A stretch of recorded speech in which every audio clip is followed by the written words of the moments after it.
I'll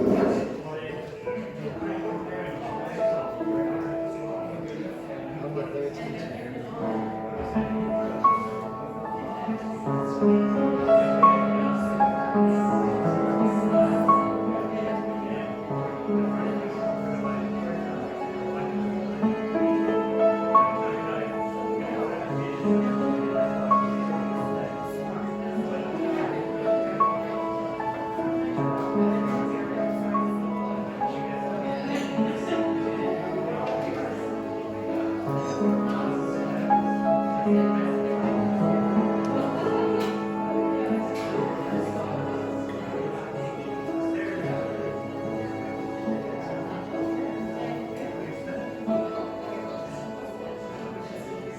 Morning, guys.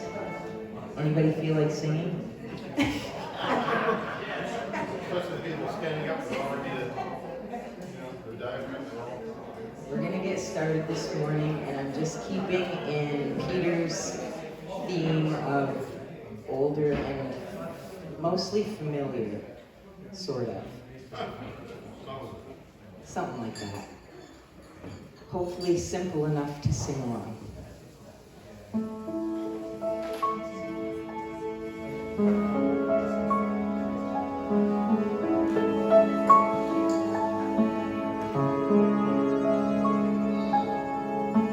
I will praise your love forever. We will sing this song forever. I can't help loving you. I can't stop seeking you.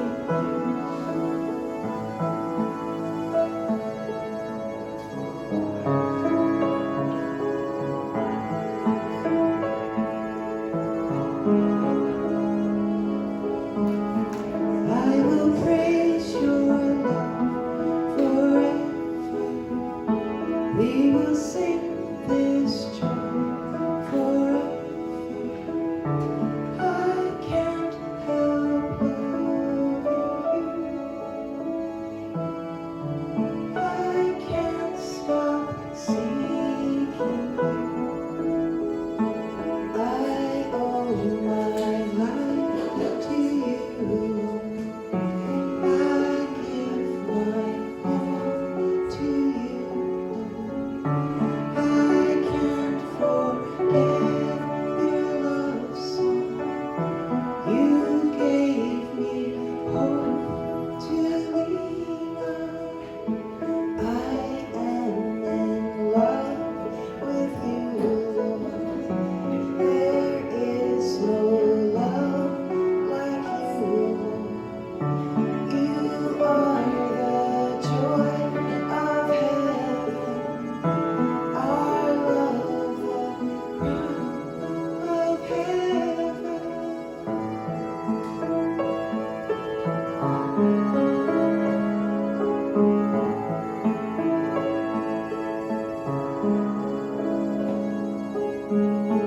I will praise your love forever. We will sing this joy forever. I can't help loving you. I can't stop seeking you. I owe my life to you, Lord. I give my all to you, Lord. I can't forget your love song. You gave me hope to lean on. I am in love with you, Lord. There is no love like you, Lord. You are the joy of heaven, our love, the crown of heaven.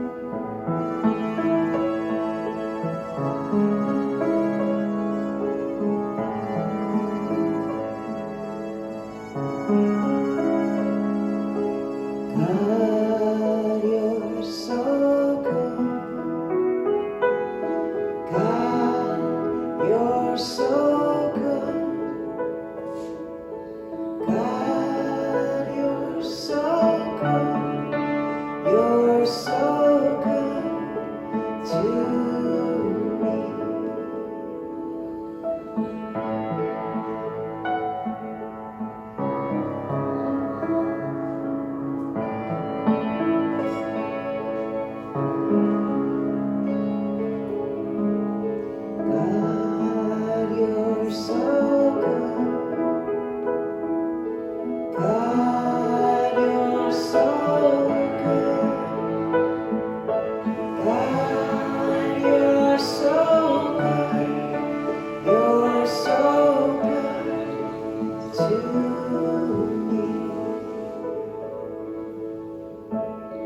separate. Your steadfast love we can't escape. Your faithfulness, an endless sea, so full of grace and mercy. We sing, God, you're so good. God, you're so good. God, you're so good. You're so good to me.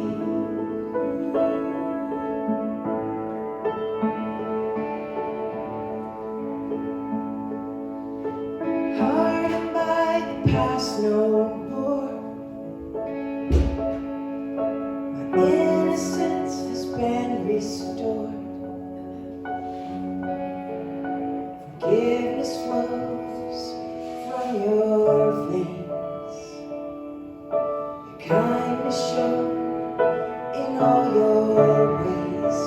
We sing, God, you're so good. God, you're so good. God, you're so good. You're so good to me.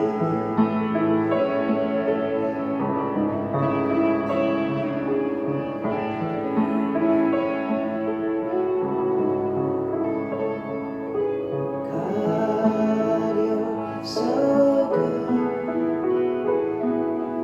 God, you're so good. God, you're so good. You're so good to me.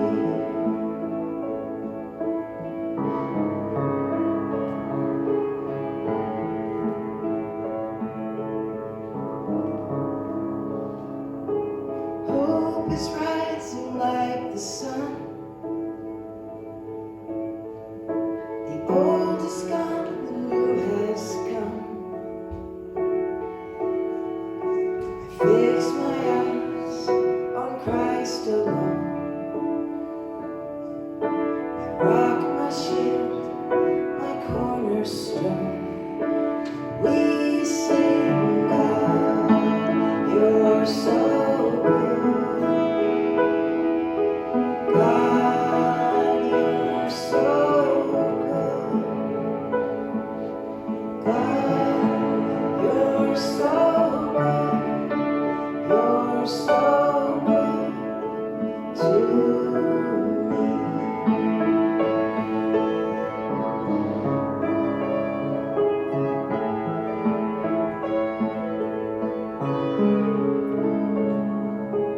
God, you're so good. God, you're so good.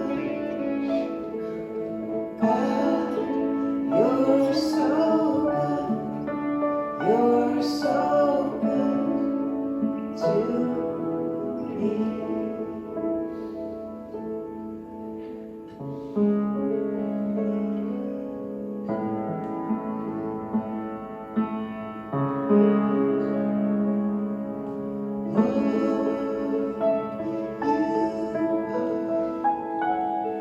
More precious than silver. Lord, you are more costly than gold. Lord, you are more beautiful than diamonds, and nothing I desire compares with you.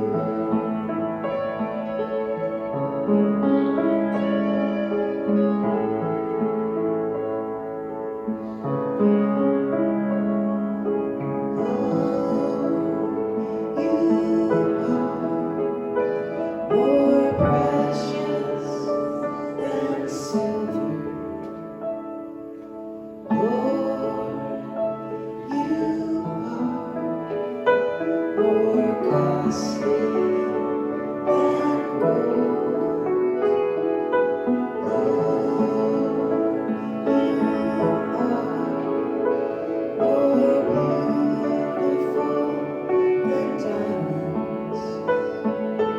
Nothing I deserve compares with you.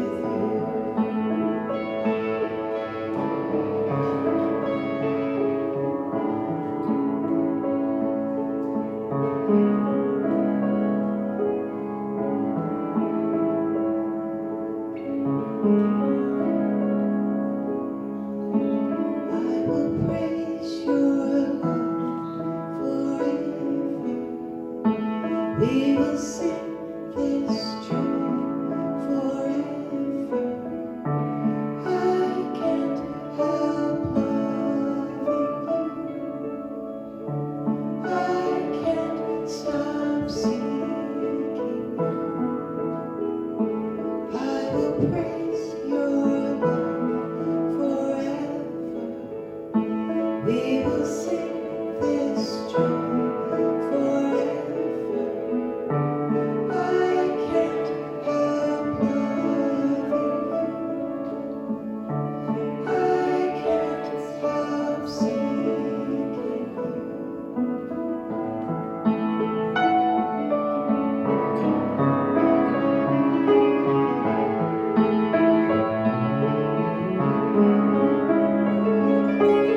God, you're so good. God, you're so good. God, you're so good. You're so good to me.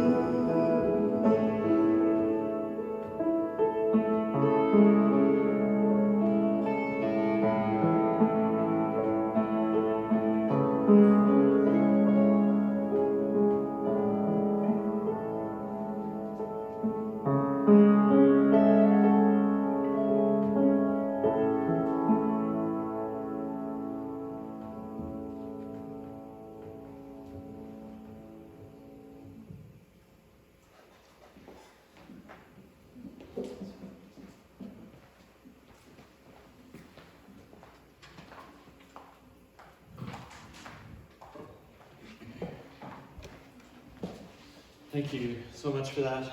Hi, welcome. Good to see you. Hey. Yeah, just before last week's service, we got back from a couple weeks away, and it feels like a new space all over again. Because when you go away, you remember how it used to be, and come back, and it's like, oh, freshly painted. I know that was a while back. And I hear there's art coming for the walls, doors coming. Or behind me. Maybe a larger screen coming, in case we don't want the eye test every week to see the tiny print on that. We'll see. Upstairs at the Celtic service, we do responsive prayer, or we do a time of inviting prayer where people just do short requests and end with God in your mercy, and then everyone says, hear our prayer. And this isn't particularly new thought, but I was just struck this morning by how important the hour is in the middle of that line about hear our prayer, and that one of the valuable things about doing this kind of thing together is that we make an individual concern something that we're worried about, something that we're thinking about, caring about, and we make it a shared concern for all of us. That's, I think, one of the things that makes this really worthwhile to do together. And so I was thinking of having a time of prayer where we do that this morning, and maybe being particularly conscious of when we join together and saying, hear our prayer, that we are kind of knitting ourselves together with some of these concerns as we do that. So maybe just before we do, I know last week we prayed for Mark Landry, whose knee was infected after some surgery. And I've heard reports that he was out and about walking. We believe this is good news. You know what, I am the one who said that.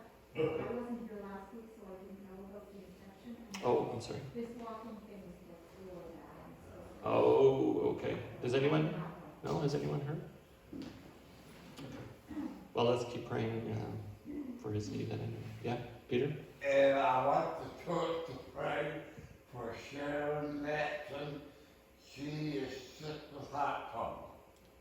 for Sharon Matson. She's sick with heart problem. Okay.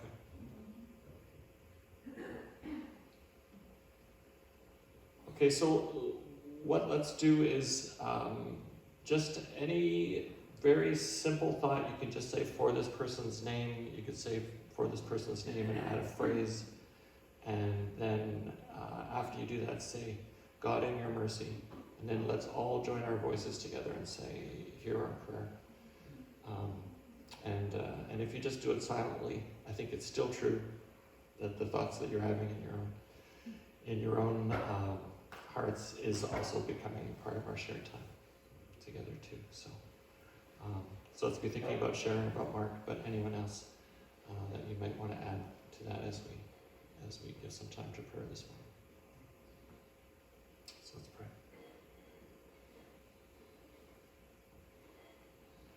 God, for Mark, that you bring complete healing to his knee.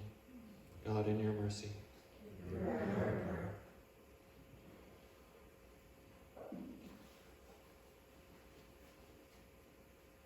For the situation in Ukraine, especially for the soldiers from the steel plant who are now taken prisoner, we pray for your peace and protection, Lord.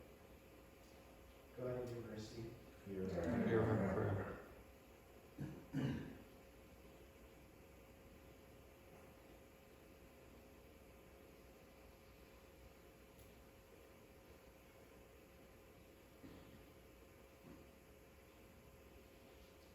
For Sharon, for her heart. God, in your mercy.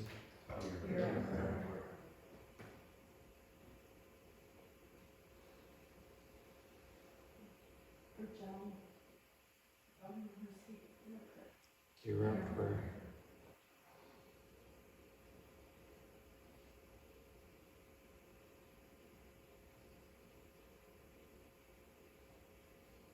For Debbie and her family, God in your mercy.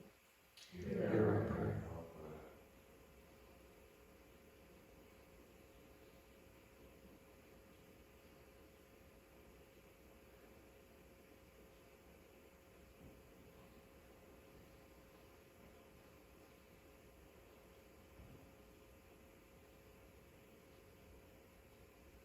For protection for Jasper Suku as he travels the highways.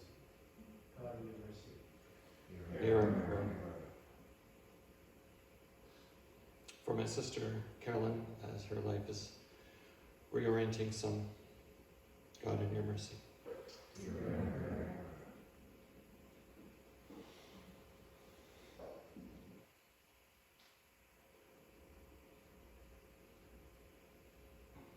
For the imagination team, as they continue to work and dream and plan, and particularly for the gathering this evening, that your wisdom would be evident. God in your mercy. Hear our prayer. That my son Eric found his peace with God. God, in your mercy. Hear our prayer.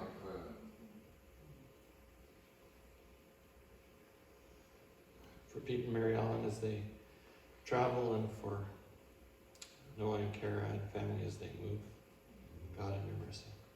Hear our prayer.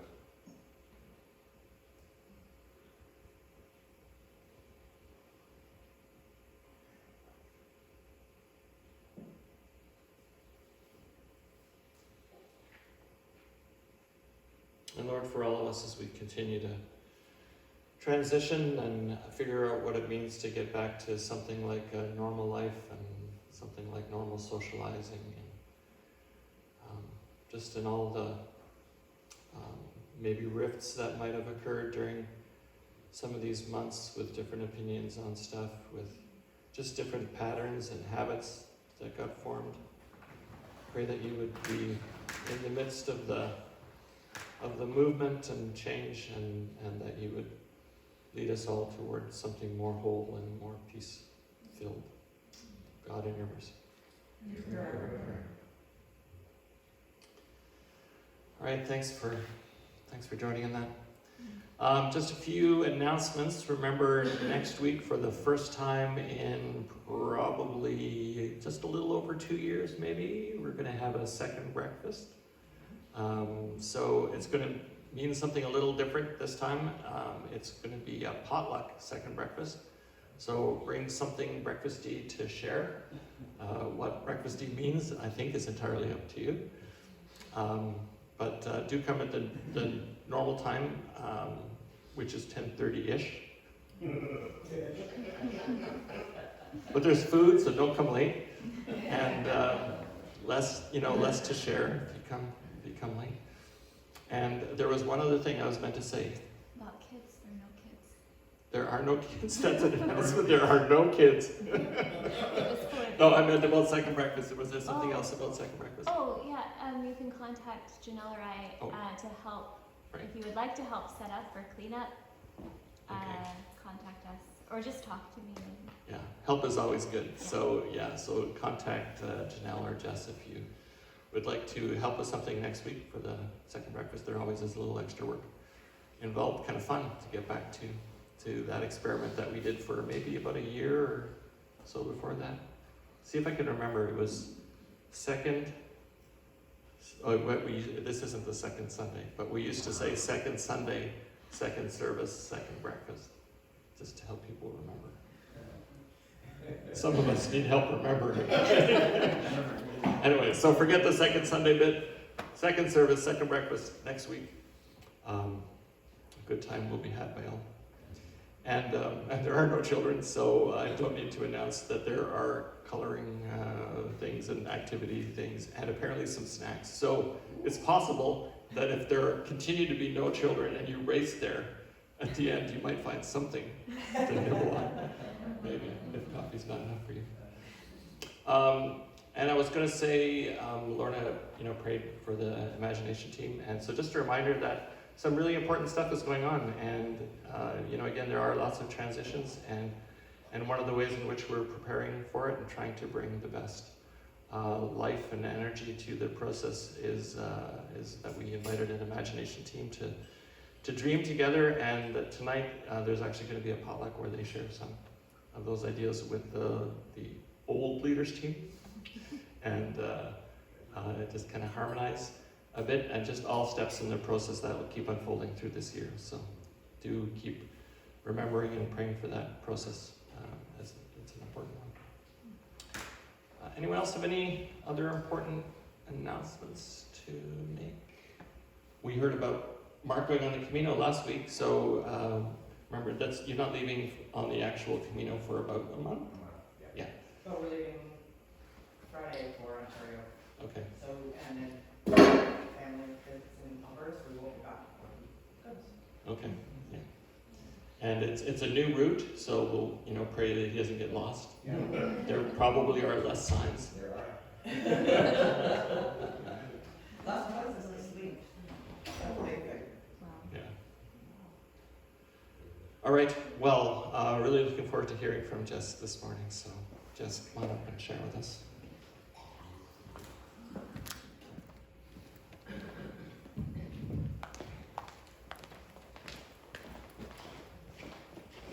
Hello. Good morning. Can you hear me? Okay? It's okay? No? Oh. I'll bring it closer. And flip it up. Thank you, Wilma. Okay. Good morning. It's good to be here. I think I have a PowerPoint up here.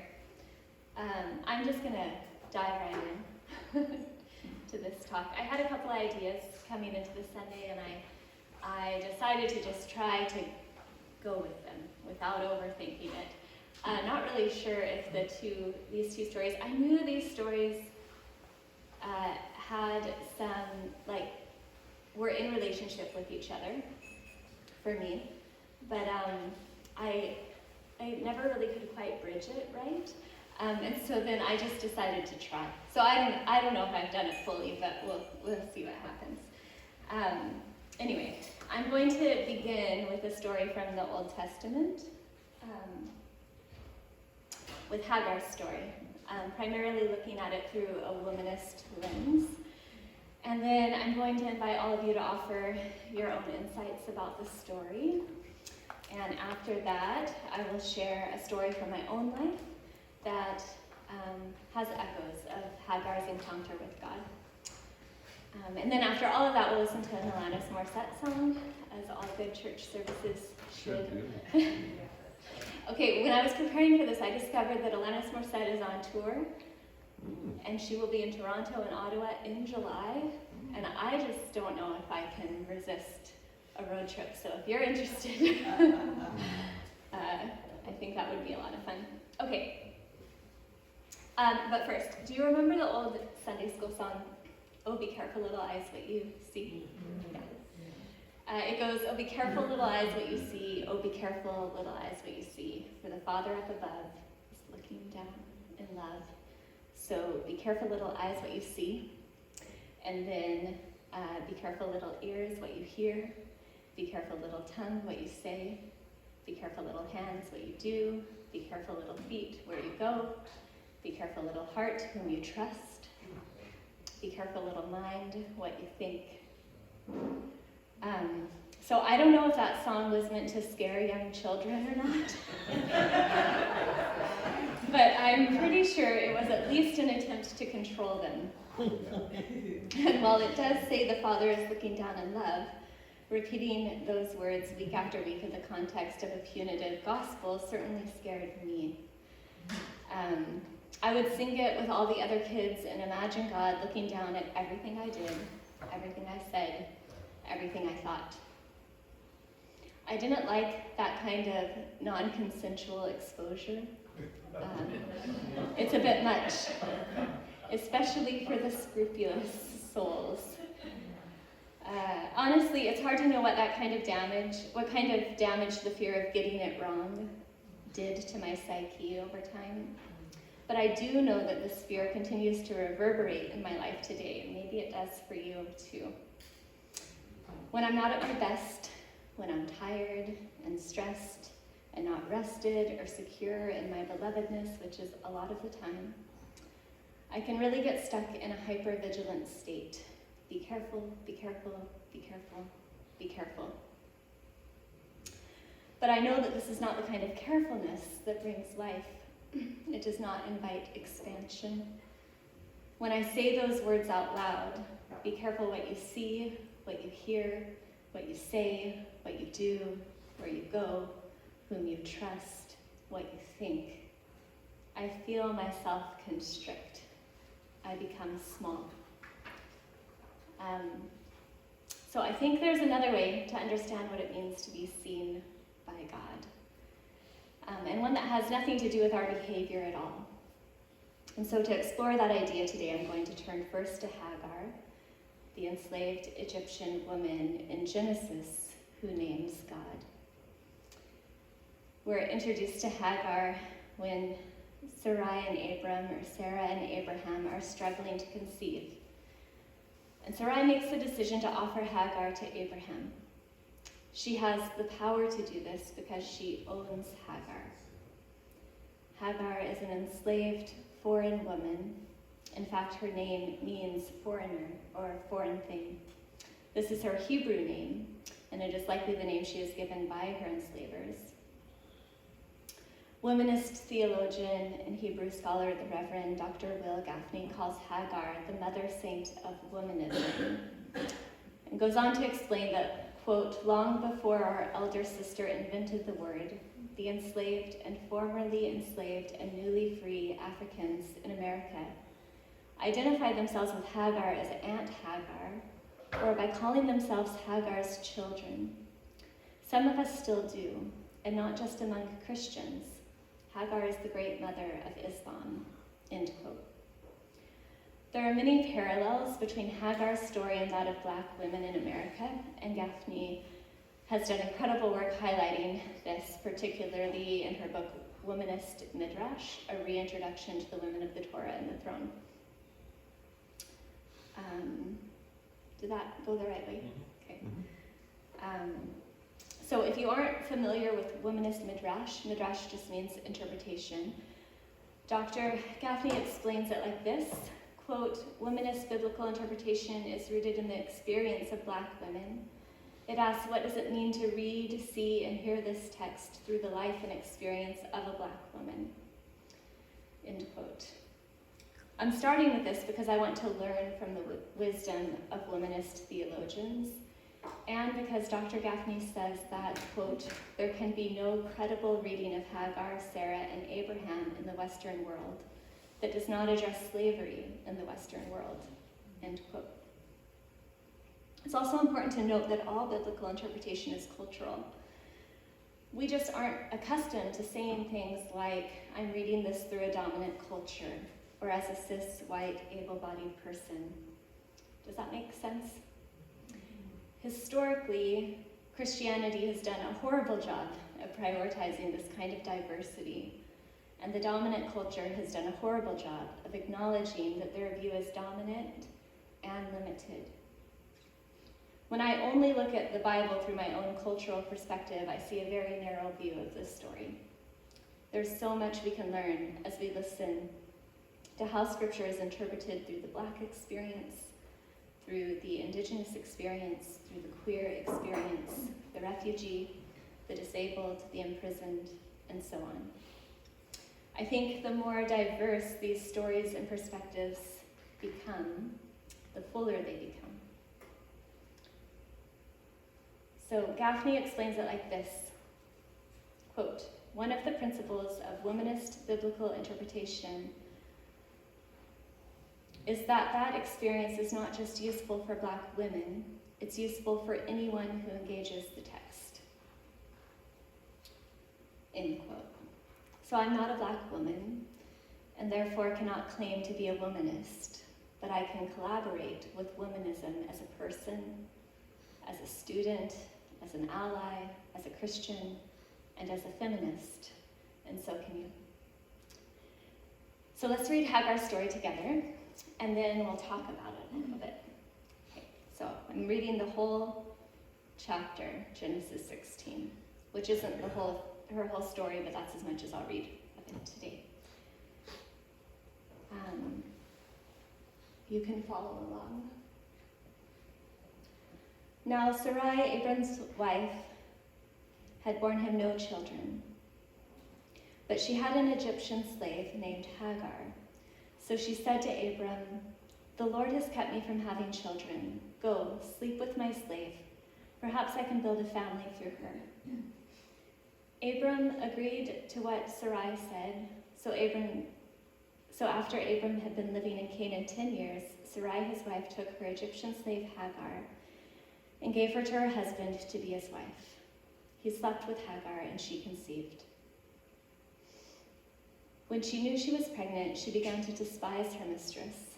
Then Sarai said to Abram, You are responsible for the wrong I am suffering. I put my slave in your arms, and now that she knows she is pregnant, she despises me. May the Lord judge between you and me." "Your slave is in your hands," Abram said. "Do with her whatever you think best." Then Sarai mistreated Hagar, so she fled from her. The angel of the Lord found Hagar near a spring in the desert. It was the spring that is beside the road to Shur. And he said, "Hagar, slave of Sarai, where have you come from, and where are you going?" "I'm running away from my mistress Sarai," she answered. Then the angel of the Lord told her, "Go back to your mistress and submit to her." The angel added, "I will increase your descendants so much that they will be too numerous to count." The angel of the Lord also said to her, "You are now pregnant, and you will give birth to a son. You shall name him Ishmael, which means God hears. For the Lord has heard of your misery. He will be a wild donkey of a man. His hand will be against everyone, and everyone's hand against him. And he will live in hostility toward all his brothers." She gave this name to the Lord who spoke to her, El Roi. "You are the God who sees me." For she said, "I have now seen the one who sees me." This is why the well was called Bir Lahai, Roy, I don't know, which means well of the living one who sees me. It is still there between Kadesh and Bered. So Hagar bore Abram a son, and Abram gave the name Ishmael to the son she had born. Abram was 86 years old when Hagar bore him Ishmael. Okay, so that's the story of Hagar,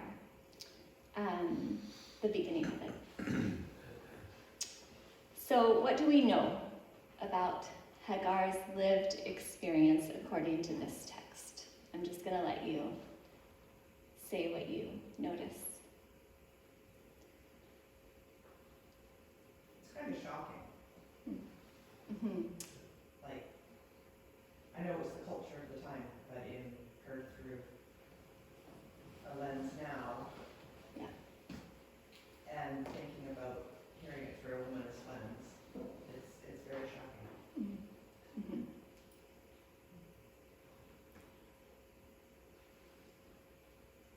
I'm kind of chewing on the fact that the angel refers to her as Hagar, slave of Sarai. Like on the one hand, you know, acknowledging the experience as her experience as it was at that time, but also, I don't know how I would feel if I were a slave and I were referred to even by an angel as such. Mm-hmm. Like that was my title. Mm-hmm. I don't know how to feel about it. Mm-hmm. Mm-hmm.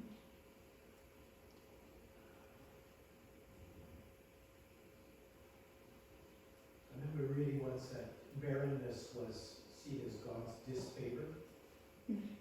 And so Sarah would have been possibly seen as not being under the favor of God. And it was culturally acceptable to take your handmaiden in your place to reduce the shame Mm-hmm. of barrenness. Mm-hmm.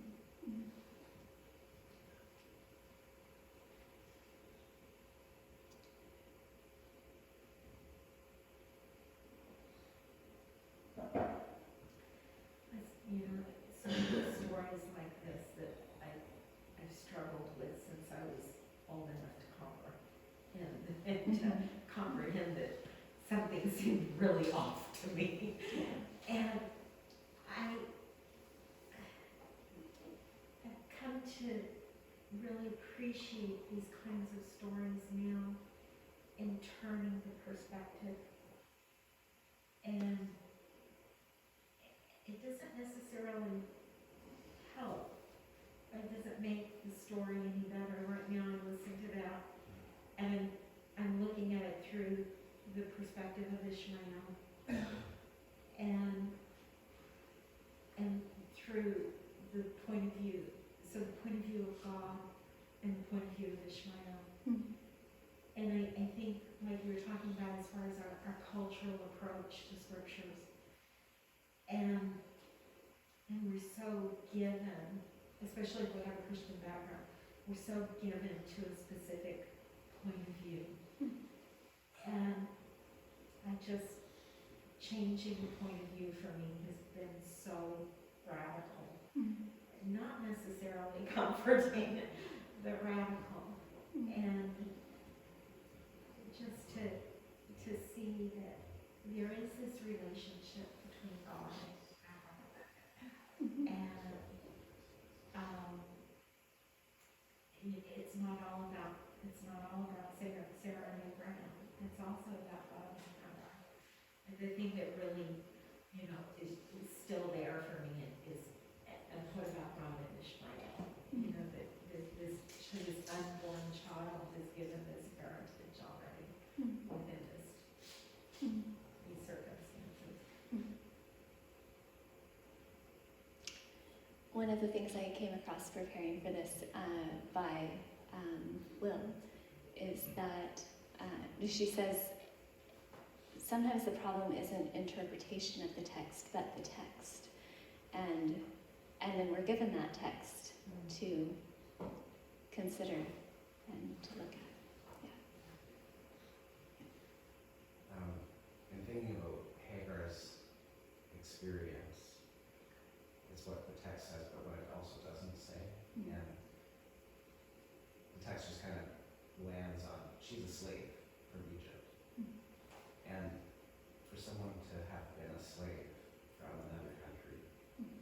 just think, okay, well, what was that story for her? You know, like, there's gotta be a big backstory in her own life that is really a traumatic story. And then you have the story of rape, basically, which is also a trauma. So the whole story is just filled with this trauma that is screaming at you. Yeah. You can hear it. You don't get the sense that she was treated well. No.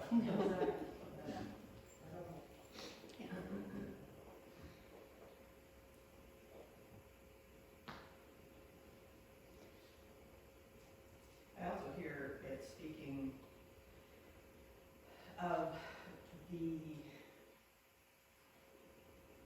sinful humanness of both Sarai and Abram. You know, and, you know, they're often, you know, they were they're often held up as, what is the word? Patriarch, you know, matriarch of Israel. But they don't come off well in this story. There's also blame. You made this happen. Yeah, it's all your fault. It was interesting and eye-opening, I think, for us to hear Amar's perspective on Hagar, the veneration of her as the, you know, as the mother of Islam, was kind of like, oh yeah, like that's a big deal, you know, like you've always been so focused over here, you know? Yeah. Yeah, it's kind of cool. Yeah.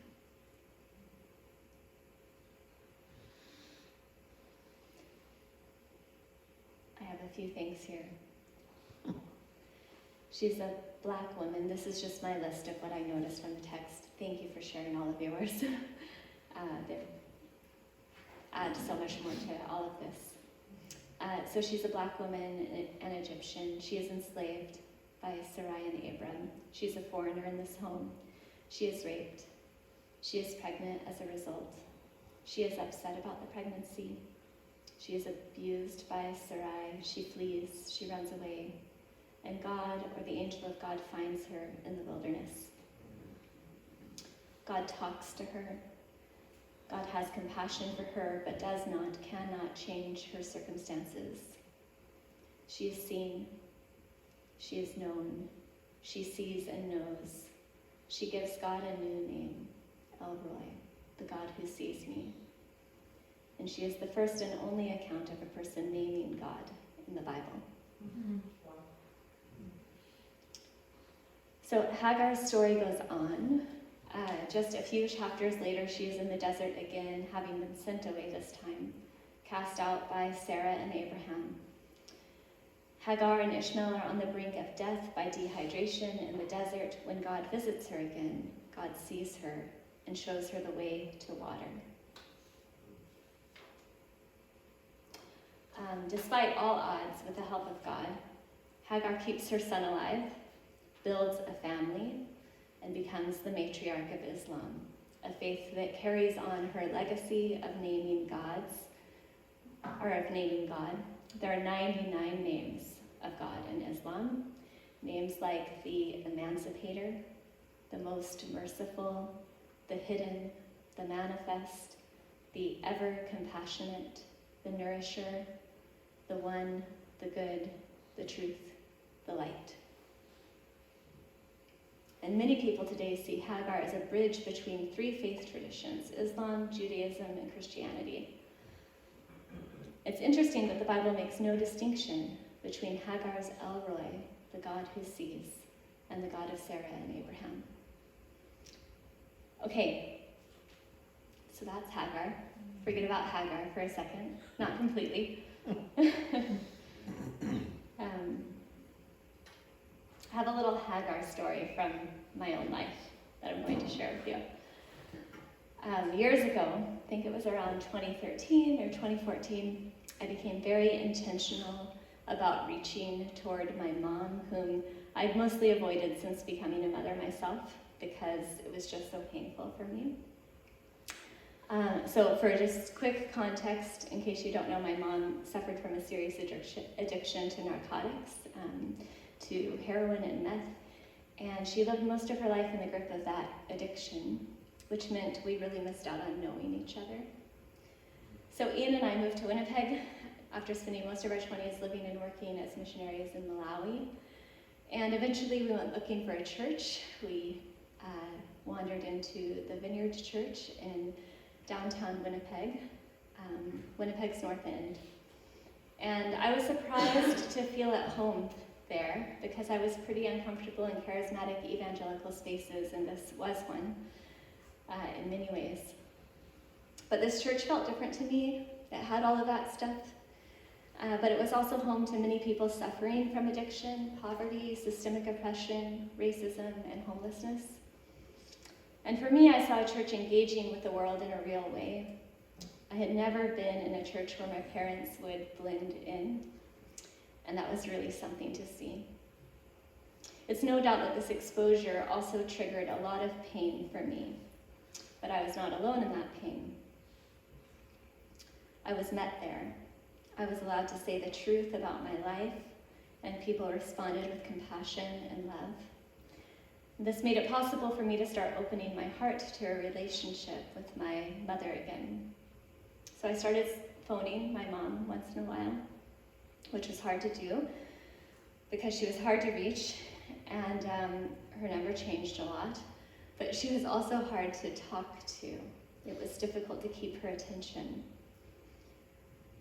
One night, I called, and pretty early in the conversation, she asked me to give her the names and the birth dates of my children again, so she could write them down. I remember the pain of being asked this question and the pain of answering it. But even though it hurt, for some reason, I decided I would give her even more than she'd asked me for. And somehow this helped. I began telling her their names, but after each name, I explained the meaning of the name and why I'd chosen that name for them. I think this might be the closest I've come to turning the other cheek or walking the extra mile in the way I think Jesus meant it. Responding to her with love and generosity in this way made me bigger. I found some kind of strength in that moment I didn't know I had. And she was captivated. I managed to get her attention. So once I told her all their names, their birthdays, and the story behind their names, she asked me to look up her name, and then her parents' name, and then her children, and then her partner's name, and then his children's names. And the two of them were listening to me, and they were delighted in the colorful way that they expressed delight as they wrote all of these names and meanings down. At some point in the midst of this, she mentioned not knowing what my name meant.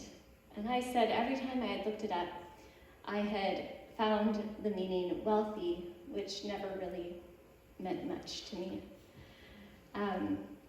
But as I looked up other names for her without saying anything, I typed into the search bar meaning of the name Jessie, which is what I was called by my family. And when I did this, the words "he sees" jumped out at me. Now, you can find alternative meanings for just about any name. So I simply tucked this away, thinking, I think I like it. A couple of days later, I went to a prayer night at the church, which was a new thing for me to attend. And I was there because I felt pretty desperate, I think. I was in a lot of pain. I sat in a chair in silence most of the evening, not really knowing how to engage. And at the end of the night, my friend Michelle, who had remained silent for most of the night, came over to me, and really casually she says, "I just have 2 words to say to you. I don't know if they'll mean anything. He sees." And I just nodded my head. I didn't respond much. I was like, Thanks for that. Later, I sent her a message and said, Michelle, I think that was one of the most remarkable things that ever happened to me, and I don't know why I didn't let you know.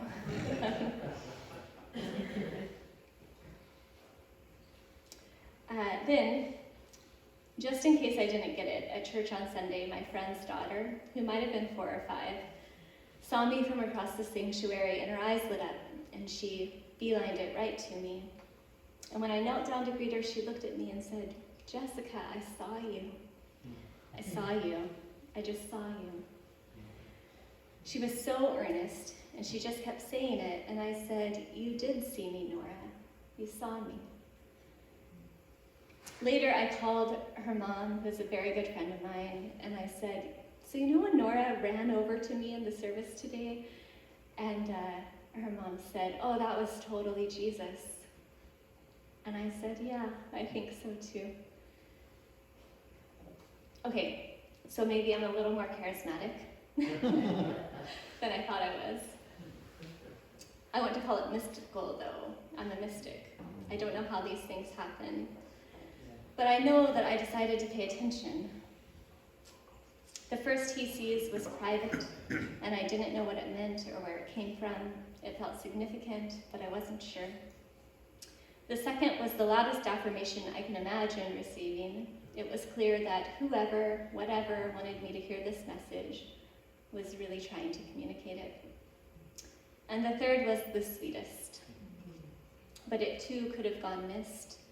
It required kneeling down and getting face to face with a child, and then receiving her as God's messenger, which I think it's interesting that this is how the angel of the Lord appears, in the form of a person.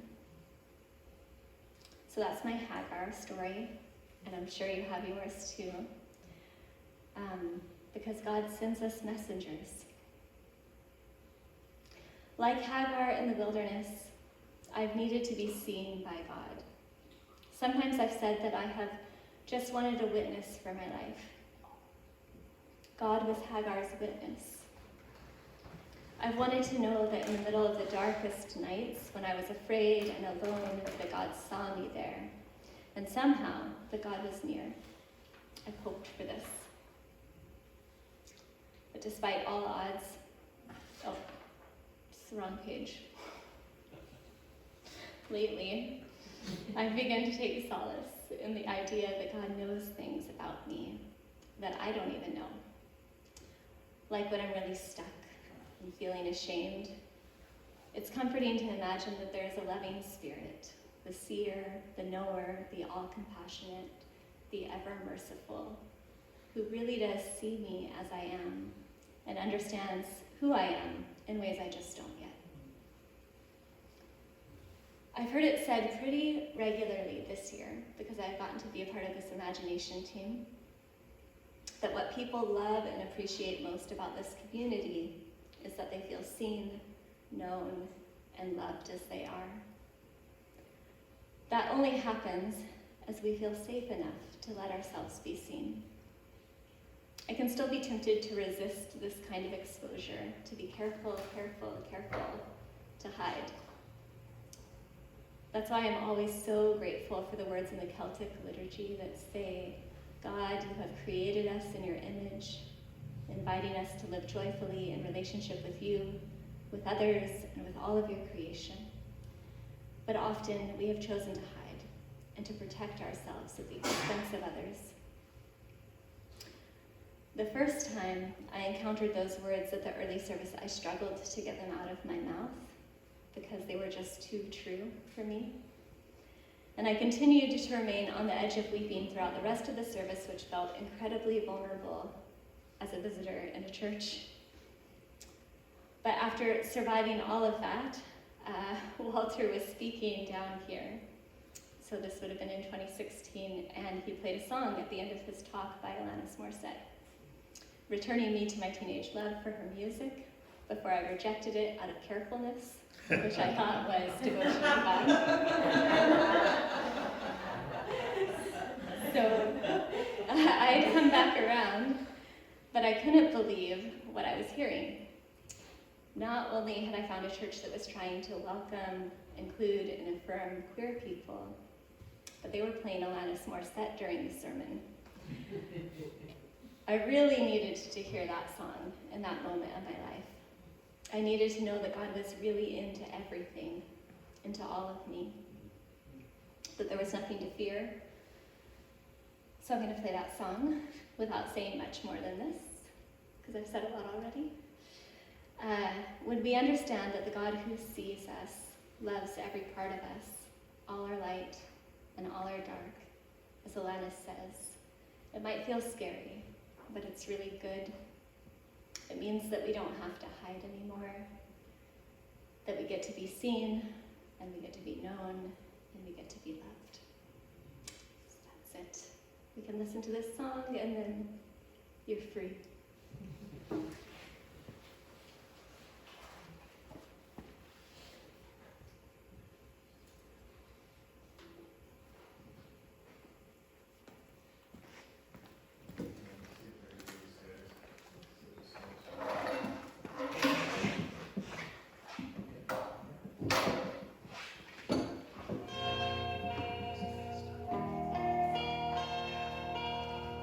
I could be an asshole of the grandest kind.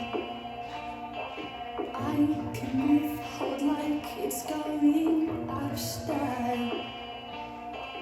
I have the bravest heart that you've ever seen, and never met anyone as strong as it